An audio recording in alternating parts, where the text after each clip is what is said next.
오늘 이제 찬양 인도하는데 우리 재원 형제가 왼쪽 팔 기부스 해갖고 찬양하는데 사나 죽으나 나는 주의 것이요 그런데 굉장히 감동이 왔어요. 사나 죽으나 뭐 팔이 부러지든 뭐 어디에 찢겨지든 주님이 우리의 주인이시고 왕이시기 때문에 우리가 사나 죽으나 주님을 높이고 영원하게 할 줄로 믿습니다. 지난번에 우리 양자에 대해서 우리가 잠깐 살펴봤어요. 그래서 우리가 복습하는 의미에서 한번 보면서 오늘 말씀을 전체적으로 우리 살펴보기 원합니다. 우리 한번 보겠습니다. 양자됨. 세상 양자. 고아원이나 아니면 어떤 다른 사람의 자녀를 내 자녀로 양자 삼는 경우가 있습니다. 법적 절차로 양자가 됩니다. 근데 혈연 관계는 아닙니다. 전혀 모르는 사람을 그 사람의 자녀를 데려오죠. 외모나 건강 상태 봅니다. 외모가 못생기거나 건강 상태가 문제가 있거나 하면 데려오지 않습니다. 아이의 부모가 어떤 장애가 있는 사람이라면 알게 되면 그 아이 입양하지 않습니다. 데려오지 않습니다. 그리고 만약에 이제 입양이 되면 법적인 자녀가 되죠. 물질, 재산 이런 가업을 잇습니다. 그런데 때로는 상속권을 취소하는 경우도 있습니다. 법적인 싸움이 붙어가지고 상속권이 취소되거나 입양이 해지되는 경우도 어린아이가 있을 수 있더라고요. 문제가 생기면. 이 세상의 양자는 이렇게 불완전하고 정말 이게 어떻게 보면 세상적으로 볼 때 참 어려울 때가 많습니다. 근데 하나님 아버지의 양자, 우리가 예수 그리스도를 영접하고 믿는 우리는 하나님의 양자가 되는데 이건 어떤 양자냐? 예수님의 피로 자녀가 됩니다. 그러니까 예수 믿는 사람들은 예수님의 피로 혈연 관계가 되는 거예요. 안 믿는 사람들은 부모의 어떤 혈연 관계지만 부모와 자식과의 혈연 관계지만 우리는 예수의 피로 혈연 관계가 되는 거예요. 예수 믿는 사람들이요. 가족인 거예요. 우리가 여기 무슨 계모임도 아니고 직장 모임도 아니에요. 예수님의 피로 가족으로 모였어요. 그 다음에 성령에 의해서 우리가 거듭나서 새롭게 태어나죠. 본질과 성품이 변화가 일어납니다. 옛날에는 세상을 향해서 갔는데 이제는 하나님을 향해서 갑니다. 그런데 그렇다고 해서 죄를 안 짓는 건 아니에요. 넘어지고 실패하지만 계속해서 나아갑니다. 그 다음에 하나님의 무조건적인 선택입니다. 하나님의 은혜와 사랑으로 선택받았어요. 우리에게는 일도 없어요. 내놓을 게 아무것도 없어요. 우리의 조건을 보고 선택하신 거 아니에요. 우리 아무 조건이 없어요. 우리에게는. 하나님이 사랑하셔서 은혜로 우리를 선택하셨습니다. 그리고 하나님 나라를 상속합니다. 천국을 우리에게 주시고 영생을 얻게 하시고 또 하나님의 성품, 신의 성품에 참여하게 합니다. 우리가 신은 아니에요. 그런데 예수님을 날마다 닮아가면서 신의 성품에 참여하게 하시고 상속권을 취소가 되지 않습니다. 우리가 하나님의 자녀가 되면 예수님이 우리 안에 주인으로 왕으로 사시면 상속권이 취소가 되지 않습니다. 천국 상속권이. 하나님 아버지와 친밀한 교제 가운데 하나님과 화평한 가운데 삽니다. 그러니까 세상 양자와 하나님 양자가 이렇게 완전히 다르다라고 하는 것을 지난번에 우리가 살펴봤습니다. 근데 우리가 좀 더 이걸 세밀하게 또 우리의 삶에 적용해서 우리가 살펴봐야 되는데 그렇다면 이 하나님의 양자됨이라는 것이 무엇이냐 구체적으로 좀 살펴보겠습니다. 첫 번째는 하나님이 구속하시고 은혜로 자녀 삼으셔야 합니다. 전적으로 하나님께 있습니다. 우리에게 있지 않습니다. 우리의 구원은 우리에게 있지 않습니다. 왜 착각하는 경우가 있어요. 내가 막 노력하고 막 힘쓰고 뭐 교회에서 열심히 내면 내가 구원받는 하나님의 자녀가 될 거라고 생각합니다. 아닙니다. 하나님의 전적인 은혜입니다. 하나님이 우리를 구속하시고 은혜로 삼으셔야만이 자녀가 될 수 있습니다. 여러분, 제가 늘 질문하잖아요. 제가 하나님을 내가 선택해서 내가 하나님 믿고 내가 목사가 됐습니까? 아니에요, 여러분. 저는 아무리 생각해봐도 목사가 된다면 내 뒤를 아무리 생각해봐도 여러분이 그러다고 일부러 저 뒤를 캘 필요는 없어요. 제가 미리 고백하잖아요. 제 삶을 돌아보면 저는 절대로 하나님의 아들이 될 사람이 아니야. 목사가 될 만한 그런 그릇도 아니야. 근데 하나님이 정말 사랑하셔서 은혜로 선택하셔서 자녀 삼으셨어요. 이게 얼마나 큰 은혜입니까? 여러분도 혹시 뒷조사해 볼까요? 우리가 그런 자녀가 될 만한 사람이 아니란 말이에요. 하나님의 전적인 은혜로 하나님의 사랑으로 자녀가 됐단 말이에요. 여러분, 그런데 많은 경우에 이런 경우가 있어요. 어떤 분들 열심히 있는데 세상에 있는 지구의 모든 사람들 하나님 창조했으니까 하나님의 자녀지 이렇게 말하는 분이 있어요. 여러분, 사도 바울이 에덴에 갔어요. 철학의 도시죠. 에덴에 가서 설교를 하는데 에덴에 가보니까 아테네예요. 우리 성경은 에덴이라고 되어 있는데 아테네입니다. 철학의 도시, 그리스에서 가장 이 철학이 활발했던 때 사도 바울이 거기 가서 전도를 했어요. 근데 가보니까 이 사람들이 머리가 좋고 똑똑하니까 신을 많이 섬기는 거예요. 무슨 신, 제우스, 무슨 뭐, 무슨 게 해가지고 포세이돈 해가지고 쫙 신을, 우상을 만들어놨는데 어떤 때가 가보니까 신을 만들어 놨는데 이름 모를 신 이렇게 놨어요. 그러니까 신을 섬기다 혹시 빠뜨리면 그 신이 서운할까봐 그 밑에다가 이름 모를 신 이렇게 해가지고 써놨어요. 그 사도 바울이 그걸 보고 얼마나 황당했겠어요. 그 사도 바울이 설교를 하잖아요. 그래서 여러분 우리 한번 보겠습니다. 사도행전 17장 25절 29절 보겠습니다. 또 무엇이 부족한 것처럼 사람의 손으로 성육을 받으시는 것이 아니니 이는 만민에게 생명과 호흡과 만운을 친히 주시는 이심이라. 인류의 모든 족속을 한 혈통으로 만드사 온 땅에 살게 하시고 그들의 연대를 정하시며 거주의 경계를 한정하셨으니 이는 사람으로 혹 하나님을 더듬어 발견하게 하려 하심이로되 그는 우리 각 사람에게서 멀리 계시지 아니하도다. 우리가 그를 힘입어 살며 기동하며 존재하느니라. 너희 신 중에 어떤 사람의 말과 같이 우리가 그의 소생이라 하니 이와 같이 하나님의 소생이 되었은즉 하나님을 금이나 은이나 돌이나 사람의 기술과 고안으로 새긴 것들과 같이 여길 것이 아니니라. 아멘. 여기 뭐라고 말씀하고 있습니까? 우리가 그 당시에 이제 아테네에 시인이 있었는데 그 시인이 우리는 신의 소생이다 이렇게 하는데 이와 같이 우리가 하나님의 소생이 되었은즉 하나님을 금이나 은이나 이런 우상으로 만들어서 섬기면 안 된다 이렇게 얘기하고 있거든요. 근데 여러분 여기서 하나님의 소생이라고 했을 때 이 지구에 있는 그 아테네에 있는 사람들이 전부 다 하나님의 자녀다 그런 얘기가 아니에요. 이 말은 사도 바울이 한 얘기는 이 창조적 관계에서 하나님이 창조자시고 인간을 하나님 만드셨기 때문에 피조물이기 때문에 하나님과의 관계 속에서 지금 언급하고 있는 것이 이 말씀입니다. 여러분 인간을 하나님 만드셨어요. 그런데 그러면 이 지구에 있는 사람들이 다 하나님의 소생이냐? 물론 하나님께부터 나왔어요. 맞아요. 원뿌리는 하나님이십니다. 하나님이 하셨어요. 그런데 아담을 하나님이 처음에 만드신 다음에 에덴을 만드셨죠. 그리고 거기 생명나무와 선악과를 하나님이 두셨어요. 선악과를 따먹지 말고 생명나무 열매를 따먹었으면 차라리 얼마나 좋았겠어요. 근데 그거 먹으면 반드시 죽는다 그러는데 그걸 따먹었어요. 여러분 사람의 심지가 똑같아요. 여러분 자녀들한테 하지 말라고 하면 할까요 안 할까요? 그렇죠. 어떻게 잘하세요? 경험이 있으시죠? 자녀들이 이제 공부하려고 이렇게 딱 자리에 앉아가지고 책을 딱 펴고 볼펜을 딱 들었는데 야 공부해 그러면 하고 싶어요 안 하고 싶어요? 그냥 덮어버리고 이게 인간의 심리예요. 이게 인간의 죄성이에요. 여러분 먹지 마라 먹으면 반드시 죽는다 그렇게 했어요. 했는데 뭐라 합니까? 이 사단이 와가지고 그걸 먹으면 하나님처럼 된다. 다른 말로 하면 하나님 자리에 앉는다. 근데 하나님 돼. 이러니까 그걸 따먹었어요. 쫓겨났어요. 그 이후에 하나님의 자녀와 사단의 자녀가 딱 나뉩니다. 하나님의 선택한 자녀가 있고 사단의 자녀가 있어요. 사단에게 영향도 하는 자녀가 있어요. 예수님이 뭐라고 말씀하십니까? 요한복음에 유대인들을 향해서 44절에 이렇게 말씀하죠. 같이 읽겠습니다. 너희는 너희 아비 마귀에게 났으니 너희 아비의 욕심대로 너희도 행하고자 하느니라.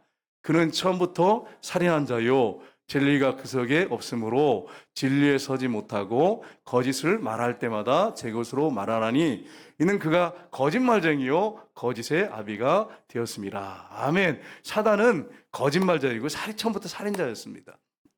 그래서 먹으면 하나님처럼 된다.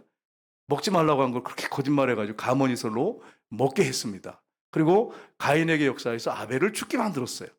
근데 여러분 보세요. 너희 유대인들한테 너희 아비 마귀에 기상한다니. 유대인들한테 하나님 예수님이 마귀라고 그랬어요. 마귀의 자녀라고 그랬어요. 그러니까 여러분 혹시 여러분 중에 자녀나 남편이나 이런 분들이 여러분을 힘들게 하거든 사탄아 물러가라 이렇게 하시면 안 됩니다. 그날은 여러분이 좀 많이 어려울 거예요. 밤에. 그렇게 하시면 안 돼요. 여러분 그분이 알까요 모를까요? 사탄에게 영향받는 거. 몰라. 우리는 아는데 그분들은 몰라. 모르는 사람한테 사탄아 물러가라 그러면 남편이 그냥 두시겠어요? 여러분 생각해 봐요. 그러니까 여러분 우리가 그 뒤에 사탄이 역사하고 있다고 하는 걸 알고 우리가 그를 위해서 어떻게 됩니까? 힘들게 하면 핍박하면 기도해야 하는 거예요.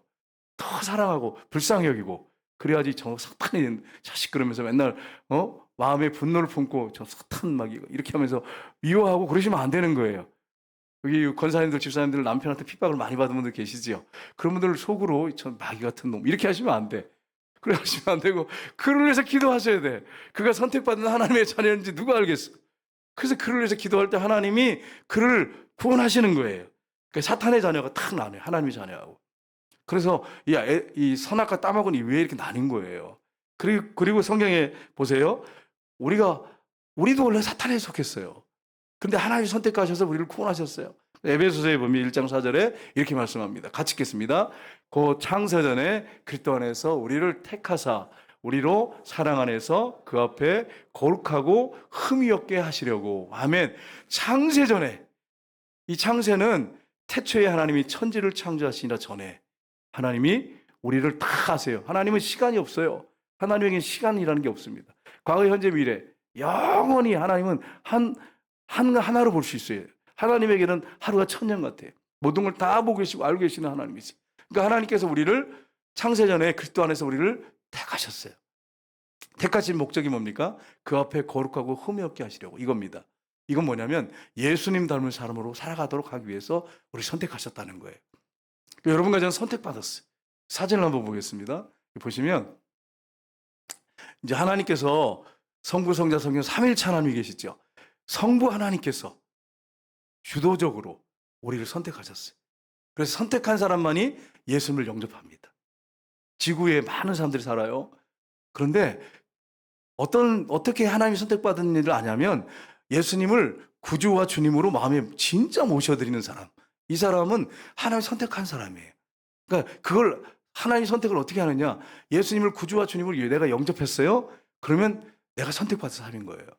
구주와 주님으로, 구세주, 나를 구원할 주님과 주인으로, 왕으로 모셔드린 사람만이 선택받은 사람이에요. 근데 그렇게 모셔드리지 못한 분 많아요. 자기가 주인이야. 자기 마음대로 살라 그래.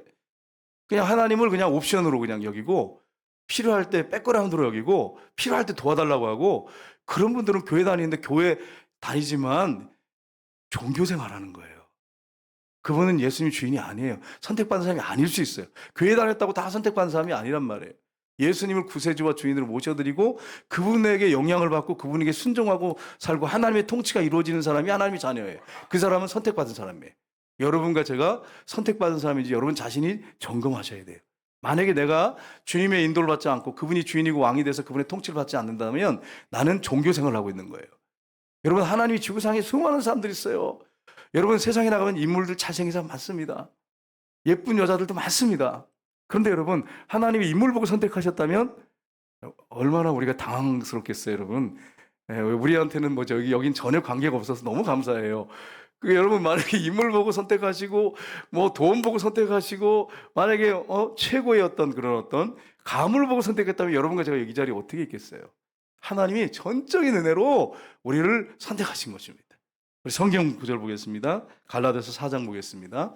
때가 참에 하나님이 그 아들을 보내사 여자에게 나게 하시고 율법 아래에 나게 하신 것은 율법 아래에 있는 자들을 속량하시고 우리로 하나님의 명분을 얻게 하려 하심이라.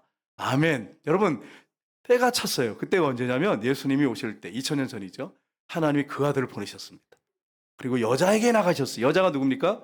마리아에게 나게 하셨어요. 그리고 율법 아래에 나게 하셨어요. 율법을 다 지키셨어요. 그리고 예수님 영접한 사람들에게는, 마음에 영접한 사람들에게는 예수님 율법 다 지킨 것을 우리에게 다 전가해 주세요. 십자가에 못 박혀 빌려 죽으시고 우리를 의롭다 하신 그 피공로를 우리에게 다 전가시켜 주세요. 그래서 우리로 아들의 명분을 얻게 하려 하심이라. 그래서 우리가 하나님의 아들, 딸이 된 것입니다. 이게 얼마나 감사해요, 여러분. 그러니까 여러분, 하나님의 전적인 선택이죠. 은혜로 선택하시고 그 아들의 희생을 통해서, 그 보혈의 피를 통해서 그분이 율법을 다 지키고 보혈을 흘려서 우리를 죽어주심으로 말미암아 우리가 하나님의 자녀가 된 거예요. 그러니까 우리가 하나님께 내놓을 게 있습니까, 없습니까? 일도 없어, 일도 없어. 천국 가서 여러분과 제가 내놓을 게 일도 없단 말이에요. 예를 들어서 여러분이 송정교회 나가가지고 충성하고 헌신하고, 우리 교회가 언제 설립이 됐죠, 여러분? 할렐루야. 까먹으셨죠? 네, 까먹을 줄 알고 제가 가르쳐 드리려고 그래요. 1965년 12월 24일이에요. 우리 교회 설립일이 언제라고요? 1965년 12월 24일 크리스마스 이브예요, 여러분. 그게 설립됐어요. 그러면 이제 얼마나 됐습니까? 지금까지? 계산이 안 되신가요? 60세가 됐어요. 60년. 60주년이라고 해서 우리가 교회 세우자고 했지 않습니까? 60년. 그래. 처음부터 나는 못해. 초창기부터 교회 나왔어요. 그래서 40년, 50년, 60년이 됐는데 됐어요. 이 정도 내가 헌신하고 충성했으면 아이고 내가 천국 가는 건 당연하지. 맞습니까? 틀립니까?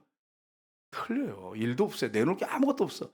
목사 했다고 장로님 직분 감당하고 권사님 직분을 50년, 60년 감당했다고 해가지고 그게 하나님께 내놓을 게 아무것도 없어요. 구원에 관해서 말하는 거예요.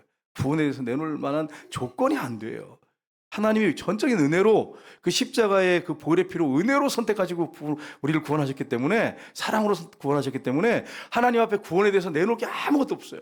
근데 하나님 앞에 섰는데 하나님이 우리가 그 공로가 너무 감사해서 이 은혜를 내가 무엇으로 보답할까 하는 마음으로 충성하고 헌신한 것에 대해서 잊지 않으십니다. 냉수 한 그릇이라도 대접한 거 잊지 않습니다. 그러니까 여러분 대접하는 사람이 되시기를 주님으로 축복합니다. 그런데 교회를 다니는 분 중에 어떤 분 보면 맨날 대접만 받으려고 그래요. 식사를 10번 샀는데 한 번도 안 샀다고 그런 얘기를 들은 분이 우리에게는 없어요. 그런데 다른 게 있다는 소문을 내가 들었어. 10번을 사줬는데 한 번만 안 사준다네. 그러면서 막 시험 들어가지고 힘들어하는 사람이 있어. 사주지 말든지 왜 그렇게 시험이 들어가지고 그래. 그러니까 여러분 우리가 정말 물왕 냉수 한 그릇 대접하는 거 반드시 상을 받습니다. 그러니까 여러분 하나님의 자녀들이 이런 축복을 받는 거예요. 아니 여러분과 제가 은혜로 구원받았어요. 하나님 사랑으로 구원받았는데 우리가 어려운 사람들 돕고 베푸는데 냉수 한 그릇 대접하는 것까지 잊지 않고 상을 주신다는데 우리가 섬겨야 됩니까? 안 섬겨야 됩니까? 섬겨야죠. 섬겨야죠. 그런 하나님의 아들, 딸이에요. 저 여러분이. 두 번째는 뭐냐? 두 번째는 불완전하지만 양자 삼으셔서 훈련하십니다. 여러분과 제가 온전하지 않습니다. 우리가 하나님을 향해서 가고 있지만 자꾸 넘어지고 실패하고 불완전한 존재. 우리 안에 죄성이 막 올라와요. 순장교육하는데 우리 권사님이 저는 그 경건사님이 경건하다고 생각했거든요. 근데 경건사님이 뭐라 하냐면 어떤 일 때문에 눈이 확 돌아가더래. 여러분들 눈이 돌아가시죠? 안 돌아가세요? 어떤 사람이 날 힘들게 하고 막 이러면 눈이 안 돌아가세요? 할렐루야. 그러면 여러분이 예수님도 정말 많이 닮은 거예요. 근데 나 이 정도면 됐다 그러고 막 신앙생활 열심히 하는데, 저는 돌아갈 거야, 안 돌아갈까요? 안 돌아가려고 애를 쓰죠. 예수님과 동행하니까. 그런데 힘들게 하는 사람도 있잖아요. 운전하다 보면, 나 힘들게 하는 사람이 있어요. 그런 사람들 눈이 돌아갈 수 있죠. 근데 돌아가면 빨리 돌려야지, 눈을. 계속 그렇게 돌아간 눈으로 있으면 되겠어요, 안 되겠어요? 안 되죠. 여러분, 빨리 회복하셔야 돼요. 하나님이 아들, 딸이기 때문에 그렇습니다. 여러분, 우리가 불완전한 존재예요. 예수님은 하나님의 친아들이고, 우리는 양자잖아요. 여러분, 예수님하고 우리하고는 다른 게 있죠. 그게 뭐죠? 예수님은 성령에 의해서 태어나셨어요. 성경에 보면, 누가복음 1장 35절 보겠습니다. 천사가 대답하여 이르되 성령이 내게 임하시고 지극히 높으신 이의 능력이 너를 덮으시리니 이름으로 나실 바 거룩한 이는 하나님의 아들이라 일컬어지리라. 아멘. 예수님은 성령에 의해서 하나님의 능력에 의해서 죄가 없이 보호된 상태로서 이렇게 탄생하셨어요. 근데 저와 여러분은 엄마 아빠가 죄인이에요. 죄 속에서 태어났어요. 그러니까 온전하지가 않아. 불완전해요. 여전히 내 안에도 죄성이 있어요. 회개하고 예수님 믿고 구원받았지만 예수님이 내 안에 살아계시지만 내 안에 죄성도 있단 말이에요. 그러니까 이것 때문에 얼마나 갈등이 되는지 몰라요. 그래서 어느 때는 천사 같은데 어떤 때 보면 왕마로 바뀌어 있고 이 막 죄성이 있으니까 그래요. 신앙생활 열심히 하고 막 은혜가 충만할 때는 할렐루야 막 그렇게 하다가 옆에 누가 콕 찌르면 확 나오잖아요. 왜 이러죠 이게? 우리 안에 죄성이 있기 때문에 그러는 거예요. 죄성이 때문에 그러는 거예요. 그래서 우리가 온전한 존재가 아니에요. 불완전한 존재인데 하나님이 양자 삼으셨어요. 그리고 훈련하고 계세요. 이걸 여러분 잊지 마세요. 그래서 예수님이 기도를 가르쳐 주시면서 이렇게 말씀하시죠. 마태복음 6장 9절을 보세요. 같이 읽겠습니다. 그러므로 너희는 이렇게 기도하라. 하늘에 계신 우리 아버지여 이름이 거룩히 여김을 받으시오며. 아멘. 우리 아버지여. 예수님을 구주로 모셔드리는 사람들의 아버지요. 너희는 이렇게 우리 아버지라고 기도해라. 그러니까 여러분, 우리 공동체의 하나님의 아버지인 거예요. 우리 아버지인 거예요. 여러분은 그럼 뭐예요? 우리는 하나님의 다 예수님 피로 자녀예요. 자녀끼리 싸우면 하나님이 좋아하실까요? 싫어하실까요? 대답은 잘하는데 그게 안 되잖아. 어떤 분 보면 그렇게 싸우는 건 난 못 봤어요. 못 봤는데 제 눈에는 안 띄어서 문제인데 걸리기만 해봐요. 그냥 두지 않을 테니까. 여러분 싸우시면 안 돼. 싸우시면 안 돼. 여러분 우리가 하나님을 아버지로 모셨다면 우리는 하나님의 자녀예요. 그러면 어떻게 됩니까? 서로 사랑하고 살아야 되잖아요. 근데 막 손가락질하고 비방하고 욕하면 됩니까? 안 됩니까? 여러분 생각해 보세요. 저도 이제 하나님의 자녀이기 때문에 하나님 우리 아버지로 부르잖아요. 근데 제가 우리 뭐 권사님들하고 싸우고 있으면 돼요? 안 돼요? 저는 돼요? 안 되잖아. 그게 안 되잖아. 왜냐면 우리가 하나님을 아버지로, 하나 아버지를 모시고 있는 자녀인데 싸우면 돼요? 안 돼요? 안 되잖아. 여러분, 우리가 싸우면 안 돼요. 그를 불쌍히 여기고 나를 힘들게 하는 사람이 있으면 그를 위해서 기도하고 정말 그들 권면하고 그를 사랑하고 그가 나를 미워하더라도 나는 그를 사랑하고 이게 크리스찬들이 해야 할 일인 것입니다. 여러분, 예수님께서 부활하신 다음에 이걸 분명하게 하나님 아버지와 예수님과 관계, 우리와 아버지와 관계를 분명하게 구별해 주셨어요. 막달라 마리아가 무덤에, 예수님 무덤에서 울고 있을 때 예수님이 나타나셔서 마리아한테 뭐라고 말씀하십니까? 요한복음에 보세요. 같이 읽겠습니다. 예수께서 이르시되 나를 붙들지 말라. 내가 아직 아버지께로 올라가지 아니하였노라. 너는 내 형제들에게 가서 이르되 내가 내 아버지 곧 너희 아버지 내 하나님 곧 너희 하나님께로 올라간다 하라 하시니 아멘. 이렇게 분명하게 둘을 구분하셨어요. 성부, 성자, 성령 아까 그림 봤죠? 삼일체 하나님이십니다. 성자 하나님이십니다. 하나님이시죠. 그래서 내 아버지, 너희 아버지, 우리 공동체의 아버지, 내 하나님, 너희 하나님께 공동체 하나님께로 올라간다고 해라. 이렇게 지금 예수님이 분명하게 말씀하고 계십니다. 여러분 그림 하나 보겠습니다. 그림 보시면 여기 보시면 너희의 믿음이 어디 있느냐 이렇게 예수님이 하시면서 더욱 강건하라. 믿음 가운데 더욱 강건하게 세워져라. 그 옆에 보시면 회개하고 나의 계명을 지켜라. 여러분 우리가 여기서 계명이라고 할 때 뭘 얘기하냐면 내가 너희를 사랑한 것처럼 너희도 서로 사랑하라 이겁니다. 그러니까 원수를 사랑해라 그 정도가 아니라 내가 너희를 사랑한 것처럼 너희도 나를 사랑하라. 이게 내 계명이니라. 새 계명이라고 말씀했어요. 새 계명인데 내가 너희를 사랑한 것처럼 너희도 사랑하라. 예수님이 여러분과 저를 어떻게 사랑하셨죠? 여러분 생명을 주셨어요. 피 흘려 주셨어요. 그래서 우리가 우리 형제끼리 우리 자매끼리 그를 위해서 죽어주는 것이 마땅한 거예요. 당연한 거예요. 서로 위해서 죽어줘야 될 존재들인데 미워하고 있어. 회개하고 나의 계명을 지켜라. 그러면서 뭐라고 말씀합니까? 훈련을 게을리하지 말라. 우리를 책망도 하시고 징계도 하시고 훈련하시는데 그 훈련이 하나입니다. 결국 본질로 들어가면 사랑 훈련이에요. 정말 예수님이 사랑한 것처럼 사랑하는 훈련을 우리를 시키는 거예요. 가정 안에서도 마찬가지예요, 여러분. 가정 안에서도 부부간에도 하나님이 이 훈련을 시키고 계세요. 예수님이 나를 사랑한 것처럼 내가 아내를 사랑하게 되고 아내도 예수님이 나를 사랑한 것처럼 남편을 사랑하고 그러니까 이 사랑은 어떤 사랑입니까? 희생적인 사랑, 정말 목숨을 내놓을 정도의 사랑입니다. 그렇게 사랑하라고 말씀했어요. 그럼 여러분 여기 질문을 할게요.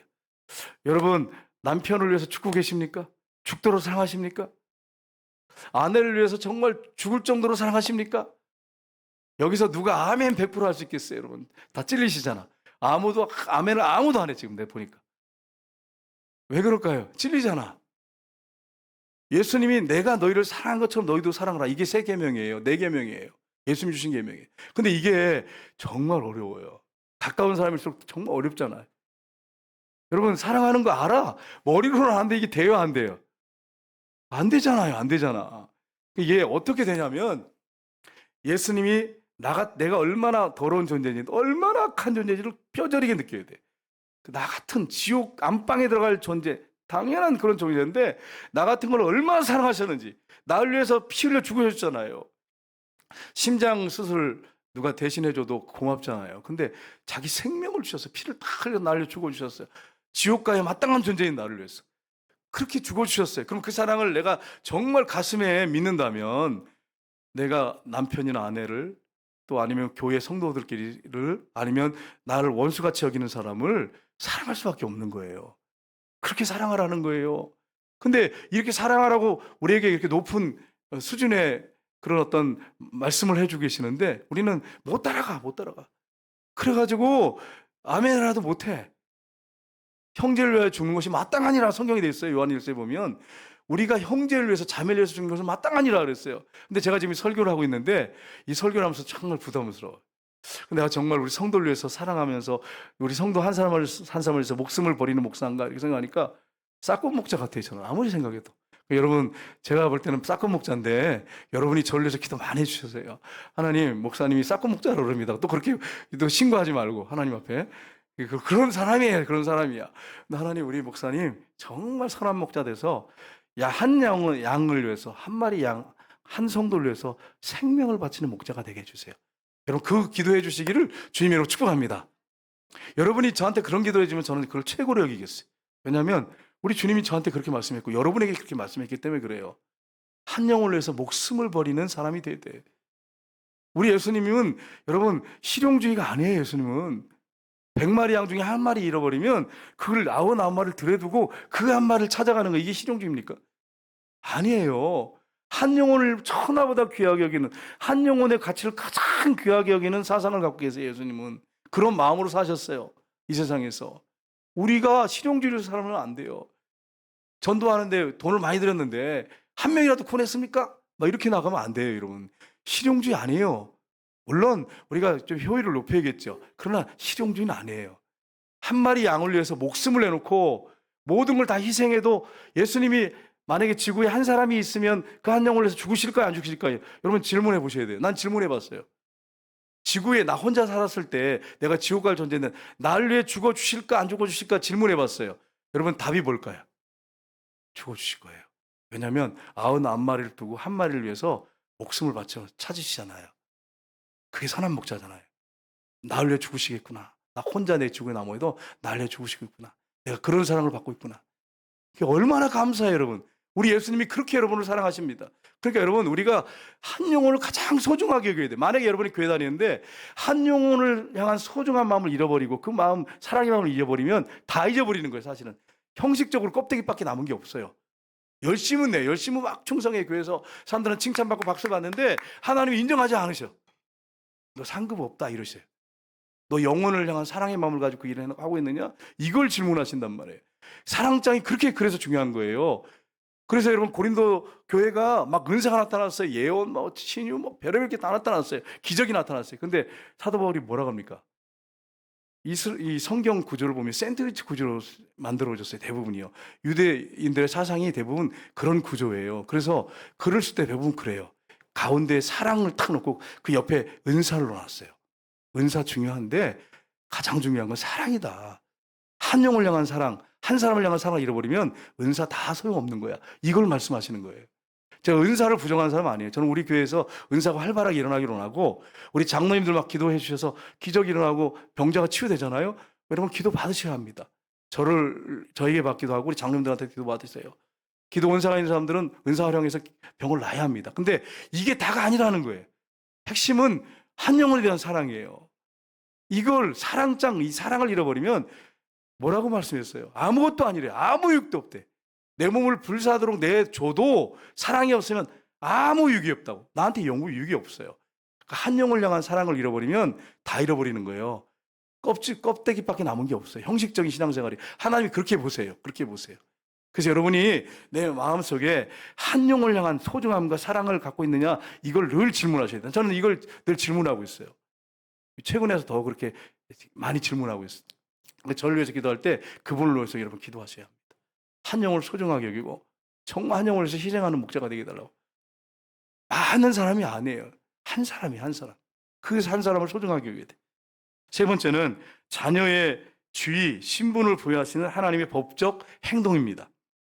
양자됨은 여러분 하나님의 법적인 행동인데 요한복음 1장 12절 보십시오. 같이 읽겠습니다. 영접하는 자, 곧 그 이름을 믿는 자들에게는 하나님의 자녀가 되는 권세를 주셨으니 아멘. 우리가 예수님을 구주와 주님으로 영접하면 하나님의 자녀가 되는 권세란 말은 법적인 용어입니다. 그런 지위를 우리가 신분을 받게 된 것입니다. 여러분과 저는 하나님의 아들이에요. 하나님의 자녀가 됐어요. 이런 축복이 어디 있습니까, 여러분? 그 다음에 천국을 상속받습니다. 그래서 여러분 성경에 로마서 8장 17절 같이 보겠습니다. 자녀이면 또한 상속자 곧 하나님의 상속자요 그리스도와 함께한 상속자니 우리가 그와 함께 영광을 받기 위하여 고난도 함께 받아야 할 것이니라. 아멘. 여러분과 저는 어디의 상속자라고요? 하나님 나라 상속자들이에요. 그러니까 여러분, 아파트 50평에 살지 않는다고, 좋은 차 타고 다니지 않는다고 슬퍼하시면 안 되는 거예요. 영원한 나라에서 받을 상급이 있고 천국을 상속받는 사람들이 눈에 보이는 세상 것 가지고 비교해가지고 그것 때문에 시기질투하고 싸우고 미워하고 그런 사람들이 아니에요. 우리는 하늘에 속한 사람들이에요. 저 여러분은 하늘의 시민권자들인 거예요. 그러니까 여러분 주변에 친구들 동창회 갔다 와서 삐져가지고 남편 핍박하지 마시고, 걔는 얼굴도 못생기고 공부도 나보다 못했는데 걔는 신랑 잘 만나가지고 그렇게 확 폈는데 나는 이게 뭐야 쪼그라들고, 이러시면 안 돼. 이러시면 안 돼. 하나님의 천국 상속자들이, 우리는 세상 기준으로 살면 안 돼요. 우리는 하나님께 속한 사람들이고 하나님 앞에가 상급 받을 사람들이에요. 칭찬과 상급과 면류관 받을 사람들이에요. 근데 우리가 어떻게 세상 것 가지고 비교하면서 그거 가지고 막 나 자신을 갖다가 그냥 열등한 존재로 이렇게 여기고 그렇게 하면 되겠어요? 여러분, 안 되잖아요. 여러분, 하나님의 자녀는 그런 존재가 아니란 말이에요. 여러분, 로마서 8장 33절 34절 보겠습니다. 같이 읽겠습니다. 누가 등이 하나님께서 택하신 자들을 고발하리요, 의롭다 하신 이는 하나님이시니 누가 정죄하리요, 죽으실 뿐 아니라 다시 살아나시는 그리스도 예수시니 그는 하나님 우편에 계신 자요 우리를 위하여 간구하시는 자신이라. 아멘. 하나님께서 만세전에 창세전에 여러분과 저를 선택하셨어요. 그래서 우리가 예수님을 영접했잖아요. 선택받은 저와 여러분을 누가 고발하겠습니까? 하나님이 의롭다고 선포하셨는데 누가 우리를 정죄하겠습니까? 예수님이 우리의 죄를 다 짊어지고 죽으시고 부활하셔서 하나님 보호자 우편에서 양자들인 우리를 위해서 기도하고 계시는데 누가 우리를 하나님 앞에서 누가 감히 욕하고 비난할 수 있겠어요? 죄인이라고 정죄할 수 있겠어요? 판단할 수 있겠어요? 여러분과 저는 판단할 그릇이 안 돼요. 자격이 안 됩니다. 그래서 사도 바울이 나도 나를 판단하지 않는다 그랬어요. 여러분, 우리가 서로 판단하시면 안 돼요. 왜냐하면 하나님만이 판단하실 수 있어요. 정확하게 판단하실 수 있어요. 우리는 불완전한 종이기 때문에 내가 다 알지 못하기 때문에 잘못 판단할 수 있어요. 그래서 여러분, 그림 한번 보겠습니다. 하나님의 재판장에서 여러분과 제가 예수님을 구주로 주님으로 영접하면 하나님이 너는 의롭다고 땅땅땅 때리셔요. 죄성을 갖고 있어요, 여전히. 그러니까 하나님을 향해서 가는데 죄성이 있어가지고 자꾸 넘어지기 실패하지만 하나님이 저와 여러분을 어떻게 여기십니까? 의롭다고 여기십니다. 예수님의 십자가를 통해서 보시면서 의롭다고 하시고, 예수님이 율법을 다 지킨 것을 우리에게 전가해 주셔서 그 예수님을 통해서 우리를 보시기 때문에, 그분을 우리 안에 모셔드렸기 때문에 너는 의롭다고 말씀하십니다. 그러니까 여러분과 저는 용서받은 뭡니까? 의인이에요. 의인. 하나님이 여러분과 저를 볼 때는 의인이라고 보십니다. 그러나 우리 안에 죄성이 있기 때문에 제가 자꾸 올라오잖아요. 그래서 넘어지고 실패합니다. 그때마다 빨리 회개합니다. 왜냐하면 우리는 의인이기 때문에, 용서받은 의인이기 때문에 빨리빨리 죄에서 돌이켜서 하나님의 뜻 가운데 하나님이 기뻐하는 그 일을 위해서 살아야 합니다. 그게 하나님의 자녀들의 특권이고 하나님의 자녀들의 축복인 것입니다. 여러분, 그렇게 사시기를 주님으로 축복합니다. 우리가 그런 전제가 됐다면 어떻게 살아야겠습니까? 그림 한번 볼까요? 네, 그림 보시면 우리가 이 사도 바울이 쓴 성경을 보시면 13권, 14권, 히브리서까지 하면 14권이라고 할 수 있는데 빼면 13권이죠. 히브리서를 보면 사도 바울은 오직 하나님의 은혜로 믿음으로 구원받는다고 강조합니다. 이쪽 보시면, 네, 이쪽 보시면 그렇게 해야죠. 사도 바울이. 야고보는 뭐라고 합니까? 무슨 말이야? 행함으로 구원받아. 이렇게 얘기하고 있어요. 근데 기록한 대상이 달라요. 사도 바울 같은 경우에는 내가 율법을 지켜서 노력해가지고 난 구원받을 수 있어, 이런 사람들한테 천만의 말씀이야. 네가 아무리 노력해도 너 노력으로 구원 못 받아. 일도 없어. 이렇게 하는 거예요. 오직 하나님의 은혜로 믿음으로 구원받아. 이렇게 하는 거고요. 이 야고보 사도는 그 당시에 나 예수 믿었어. 하나님의 자녀야. 근데 마음대로 살아. 열매가 없어. 그런 사람을 향해서 너 믿는다고? 행함으로 구원받는 거야. 진짜 믿으면 행함이 나오는 거야. 믿음을 빼버린 게 아니라 진짜 믿음은 행함이 나오는 거야. 그걸 강조한 거예요. 그 구원과 삶의 조화인데 여기 가운데 나무에 동전이 있죠. 동전의 양면 같습니다. 그래가지고 행함과 믿음은 하나예요. 뿌리를 보세요. 뿌리 보시면 밑에 보시면 믿음은 뿌리인데 보이지 않지만 구원의 원동력 하나님에 연결되어 있습니다. 믿음은 뿌리라고 할 수 있어요. 나무는 행함이라고 말할 수 있어요. 여러분, 나무와 뿌리가 하나입니까? 두 개입니까? 하나예요. 믿음의 뿌리라고 있다면 행함이라고 한 나무가 열매를 맺어야 돼요. 진짜 믿음은 행함으로 나타나게 돼 있어요. 우리의 말과 행위로 나타나야 됩니다. 진짜 믿음은. 그래서 야고보 사도가 네가 진짜 믿었어? 믿음이 갖고 있어? 그러면 행함으로 네 말과 행위로 열매가 나타나야 돼. 이걸 강조한 거예요. 그래서 갈라디아 2장 20절에 뭐라고 말씀했어요? 22절에 오직 성령의 열매는 사랑과 희락과 화평과 오래 참음과 자비와 양성과 충성과 은혜와 절제니 이 같은 법을 금지할 것이 없다고 이렇게 선포하고 있잖아요. 그러니까 여러분이 진짜 믿는 사람이라면 말과 행동으로 열매가 나타나야 되는 거예요. 넘어지고 실패하기도 해요. 좌절하기도 합니다. 그러나 계속 하나님을 향해서 나가면서 성령에 충만하고 예수님을 주인으로 모셔서 그분께 통치를 받고 순종할 때 성령의 아름다운 열매들이 맺어지는 거예요. 안 믿는 사람들이 우리의 말과 행동을 보고 정말 예수 믿는 사람은 다르다고 그렇게 고백할 수 있어야 됩니다. 최문선 목사는 역시 하나님의 사람이다. 하나님 믿는 목사는 다르구나라고 고백할 수 있어야 돼요. 안 믿는 사람들이. 안 믿는 이 동네에서, 여러분 가정에서, 여러분 회사에서 아무개 누구를 보니까 하나님이 살아계신다. 예수님 살아계신다. 그 고백이 나와야 돼요. 이게 진짜 신앙생활 하는 거예요. 여러분과 제가 하나님의 선택을 받았다면 우리에게는 일도 없어. 구원이 일도 없고 하나님의 그 온전한 하나님의 은혜와 예수님의 피공로 때문에 구원받았다면 그 열매가 나와야 되는 건 당연한 거예요. 근데 열매가 없어. 왜 그럴까요? 하나님의 은혜가 얼마나 큰지를 몰라. 값싼 복음을 가지고 사는 거예요. 값싼 복음을. 여러분 예수님 피값은 하나님이십니다. 하나님의 피값이 여러분과 저에게 뿌려졌어요. 하나님의 피값을 사서 하나님 앞에 바쳤다고 되어 있어요. 예수님이 자기 피로 사서 우리를 하나님께 바쳤대요. 그러면 여러분 피값만큼 살아야 되지 않겠어요? 그러면 여러분 행함이 나오는 건 당연한 것입니다. 열매가 나와야 돼요. 근데 오늘날 많은 크리스찬들 보면 행함에 열매가 없어요. 믿음은 좋아. 교회에서 믿음은 좋아. 나가면 엉망이야. 여러분과 제가 이렇게 살면 될까요? 제가 이렇게 간절하게 설교하고 있지만 이건 여러분에게만 하는 게 아니라 저한테도 지금 소리를 치고 있는 거예요. 그러니까 여러분이 목사님 혼자 잘나셨어요? 잘하고 계시는 거야? 이렇게 생각하시면 안 돼. 저도 아직 멀었어. 그래가지고 하나님 앞에 하루 서려고 애쓰는 목사 중에 하나죠. 여러분이 그래서 저를 위해서 기도해야 하는 것입니다. 결론적으로 말씀드리겠습니다. 결론적으로 그림 한번 보겠습니다. 자, 우리가 하나님의 양자됨이란 무엇인가? 하나님이 구속하시고 은혜로 자녀 삼으셨습니다. 우리에게는 일도 없습니다. 우리의 조건 아무것도 없이 하나님이 전적인 하나님의 은혜와 사랑으로 구원해 주셨어요. 불완전하지만 양자로 삼으셔서 훈련하십니다. 우리를 의롭다고 선포하셨어요. 불완전해요. 여전히 죄성을 갖고 있기 때문에. 계속 넘어지고 실패하지만 우리를 의인이라고 말씀하세요. 그러니까 죄 속에 넘어졌을 때 그냥 그 자리에 있으면 안 되고 빨리 돌이키셔야 돼. 빨리 회개하고 바로 서야 돼. 그 다음에 세 번째는 하나님의 주의, 자녀의 주의, 신분을 부여하시는 하나님 법적 행동입니다. 하나님은 너는 내 아들이야, 내 딸이라고 분명히 선포하시고 나중에 우리가 넘어지고 실패하지만 정말 그 은혜가 감사해서 내가 이 은혜를 모두 보답받고 그런 마음으로 하나님의 사랑과 은혜가 너무 커서 그걸 감사한 마음으로 사람에게 보이려고 하는 게 아니라 은밀한 곳에서도 하나님 앞에서 여러분이 행하는 모든 일, 정말 어렵고 힘든 사람들에게 냉수한 대로 대접하는 이런 선행들, 이런 것들을 기억하셨다 나중에 칭찬하시고 우리에게 상급과 멸관을 씌워주십니다. 여러분과 제가 이런 자녀라고 하는 걸 기억하시고 여러분과 제가 혹시라도 하나님 앞에서 부족한 게 있다면 빨리 이런 부분들을 깨닫게 성령님이 지금 하신다면 깨닫고 바로 서서 신앙생활을 바르게 하시는 저 여러분 다 되시기를 주님으로 축복합니다. 기도하겠습니다. 하나님